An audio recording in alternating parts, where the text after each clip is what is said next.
India আর south আফ্রিকার মধ্যে practice match শেষ হয়ে গেল এবং টিম ইন্ডিয়া সাউথ আফ্রিকাকে একতরফা হারিয়েও দিল। কিন্তু টিম ইন্ডিয়া দুটো অনেক বড় পজিটিভ পেল এই ম্যাচ থেকে। এক তো ঈশান কিষান ওপেনিং করলো আজকের ম্যাচে অভিষেক শর্মার সাথে এবং ঈশান কিষান দুর্দান্ত অসাধারণ ইনিংস খেললো, 20 বলে 53 রান করলো এবং তাকে রিটায়ার্ড আউট করে দেওয়া হলো। না হলে কিন্তু ঈশান কিষান আরও কিন্তু রান করতে পারতো, যেহেতু এটা প্র্যাকটিস ম্যাচ তাই জন্যই তাকে আর খেলতে দেওয়া হলো না। 20টা বল খেলতে দেওয়া হলো এবং 53 রান করে বিধ্বংসী মেজাজে ব্যাটিং করে অসাধারণ পারফরমেন্স করে সে বাইরে চলে গেল। এবং আমার মনে হয় সব থেকে বড় পজিটিভ টিম ইন্ডিয়ার জন্য কি সঞ্জু স্যামসন আগে ওপেন করছিল অভিষেক শর্মার সাথে এবং নিউজিল্যান্ডের বিপক্ষে 5টা ম্যাচে সঞ্জু স্যামসন চললো না, পুরোপুরিভাবে ফ্লপ হয়েছে এবং সঞ্জু স্যামসনকে ওপেন করালো না আজকের ম্যাচে অভিষেক শর্মার সাথে এবং ঈশান কিষানকে ওপেন করালো অভিষেক শর্মার সাথে এবং ঈশান কিষান রানও করে দিল, 20 বলে 53 রানও করে দিল। তো সব থেকে বড় পজিটিভ ঈশান কিষান মনে হয় সঞ্জু স্যামসনের জায়গাটা পাক্কা করে নিয়ে নিল, তোমরা ধরে নিতে পারো।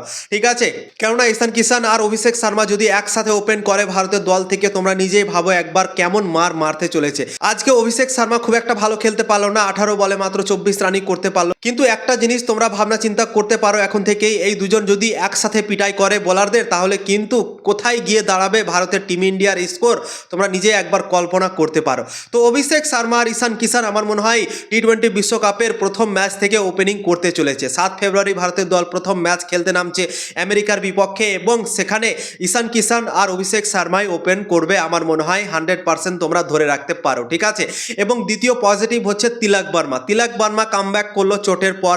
ইন্ডিয়া এ থেকেও একটা ম্যাচ খেললো ইউএস এর বিপক্ষে, সেখানেও কিন্তু 24 বলে 38 রান করেছিল, কিন্তু এটা মেন দল টিম ইন্ডিয়ার এবং সাউথ আফ্রিকাও মেন দল নিয়ে আজকে খেলছিল ভারতের সামনে। তো তিলক বর্মা আজকে 19 বলে 45 রানের একটা ইনিংস খেললো, জবরদস্ত ইনিংস খেললো এবং এই দুটো পজিটিভ টিম ইন্ডিয়া আজকে পেয়ে গিয়েছে। টিম ইন্ডিয়ার যত কোশ্চেন ছিল সবগুলো ফিল আপ হয়ে গিয়েছে ভাই, কেননা টিম ইন্ডিয়ার ওপেনিং থেকে নিয়ে 3 নম্বর 4 নম্বর 5 নম্বর সব জায়গায় পজিটিভ। টিম ইন্ডিয়া কোনো জায়গায় মনে হচ্ছে কমতি নেই, সব জায়গায় টিম ইন্ডিয়া ভরে গিয়েছে এবং সব জায়গায় ফুলফিল করে নিয়েছে টিম ইন্ডিয়া। 3 নম্বরে তিলক বর্মা ছিল না চোটের জন্য, কয়েকটা ম্যাচ সে মিস করলো, নিউজিল্যান্ড সিরিজটা পুরোপুরিভাবে মিস করলো। তিলক বর্মা কামব্যাক করার পরেই ভাই 3 নম্বরে ব্যাটিং করতে নেমে আজকে সাউথ আফ্রিকার বিপক্ষে প্র্যাকটিস ম্যাচে 19 বলে 45 রান করলো এবং সব থেকে বড় পজিটিভ টিম ইন্ডিয়ার জন্য এই তিলক বর্মার আজকের এই ইনিংসটা। প্রথম পজিটিভ হচ্ছে ঈশান কিষান ওপেনিং করতে এসে দুর্দান্ত ইনিংস খেললো এবং আমার মনে হয় সঞ্জু স্যামসনের জায়গা পুরোপুরিভাবে সে নিয়ে নিল এবং ওপেনিং সে করতে চলেছে। এবং দ্বিতীয় পজিটিভ হচ্ছে তিলক বর্মা চোটের পর আসলো এবং সেও কিন্তু দুর্দান্ত পারফরমেন্স করে দিল।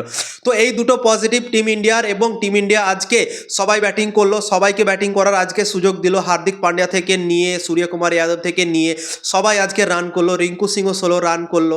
তো টিম ইন্ডিয়া পুরোপুরিভাবে টি-20 বিশ্বকাপের জন্য একদম রেডি আছে, কোনো জায়গায় কমতি মনে হচ্ছে না, সব জায়গায় ফুলফিল করে নিয়েছে এবং টিম ইন্ডিয়ার ম্যাচ দেখে, ক্রিকেট খেলা দেখে সত্যি অসাধারণ লাগছে, দারুণ লাগছে ভাই। তো আমরা অনেকটা এক্সাইটমেন্ট হয়ে আছি টি-20 বিশ্বকাপকে নিয়ে। যখনই টি-20 বিশ্বকাপটা শুরু হবে আমাদের ভাই আহুতি থামবে না আমাদের টিম ইন্ডিয়াকে নিয়ে। তো অসাধারণ একটা ম্যাচ আজকেও হলো, টিম ইন্ডিয়ার ব্যাটিং দেখে আমরা এনজয় পেলাম আজকেও ভাই।